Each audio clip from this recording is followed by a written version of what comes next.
I started in '55. I worked a summer or two before when I was in high school.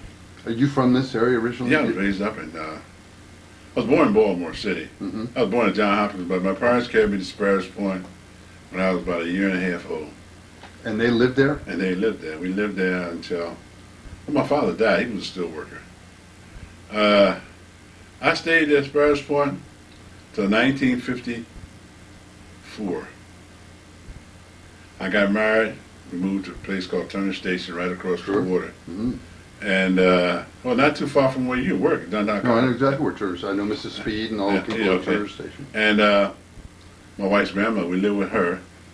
And then I put an application in. I got a house in Sparrows Point in 1957.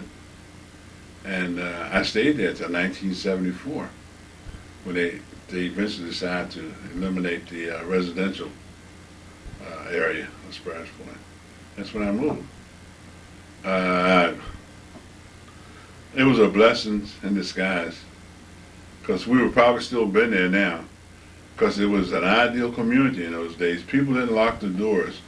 Matter of fact, I just came from Penland, Pennsylvania. My brother-in-law had his car in the garage, and he had a car in the garage and a car on the patio and a truck. Keys were in all three vehicles. And I said, "You crazy." The garage door was up. He's got bukus of tools and stuff. And he says, "Man, we don't have no problem." He said, "This is Penland." He made fun of me, you know.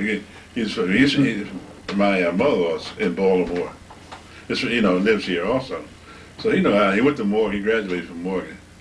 And my mind went back to Sparrows Point when we used to leave our doors unlocked. Go visit neighbors, leave Sparrows Point, come to Baltimore City. Nobody locked the doors, and nobody bothered your property. Well, what was it like growing up in Sparrows Point? It was an ideal community. It was a friendly, warm, country-style neighborhood.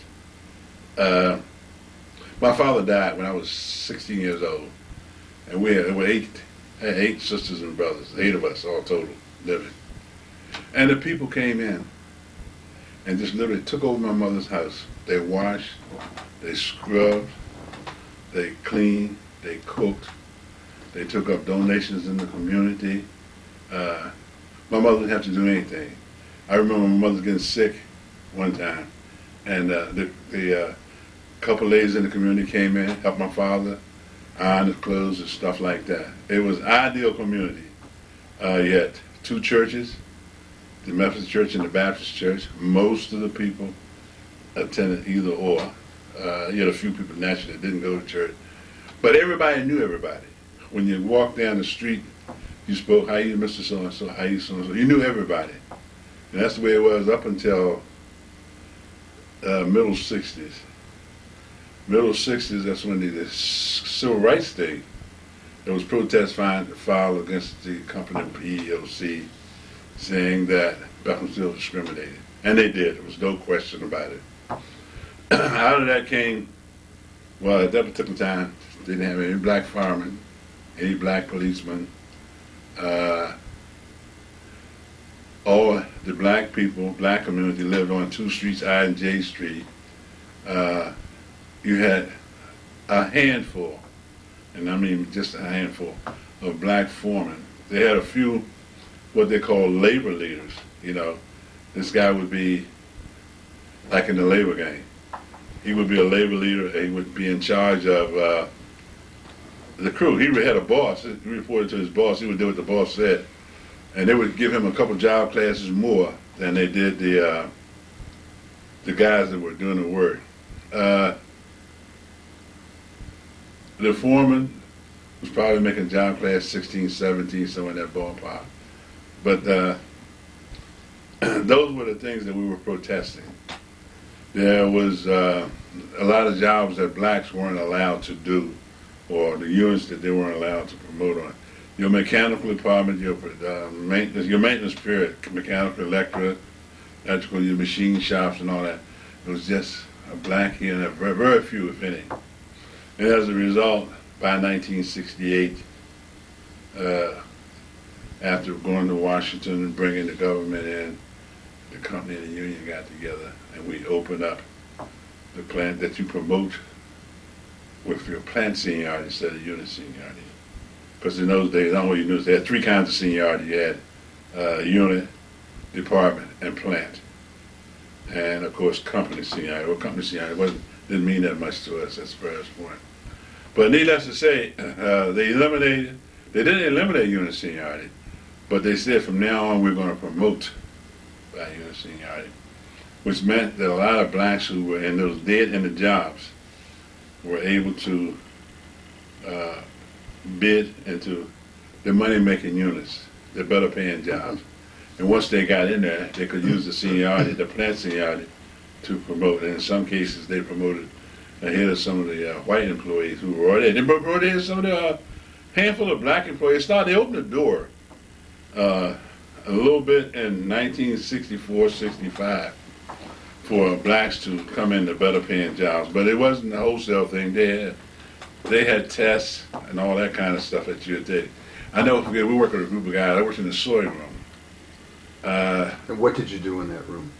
Sorting room, I did skid stocking, hooking, assembling units. I never worked up to a tractor operator. Never got enough seniority. But in the sorting room, we started getting laid off. I had worked 6 years, never had gotten laid off. And all at once they started downsizing the sorting room. And we got laid off. And this happened to me 2 years in a row, 3 years in a row. And they had the unit that produced the tinning department. They had young white boys working who had less seniority than me with the company. They were working, I was in the street. So we started studying, a bunch of us. On our breaks, you had 2 breaks. Let's say you work at 3:11, you get a break at 5 o'clock, and you get another one at 8 o'clock. Well, during those breaks, we had math books, spelling books, and reading books, and all that sort of stuff.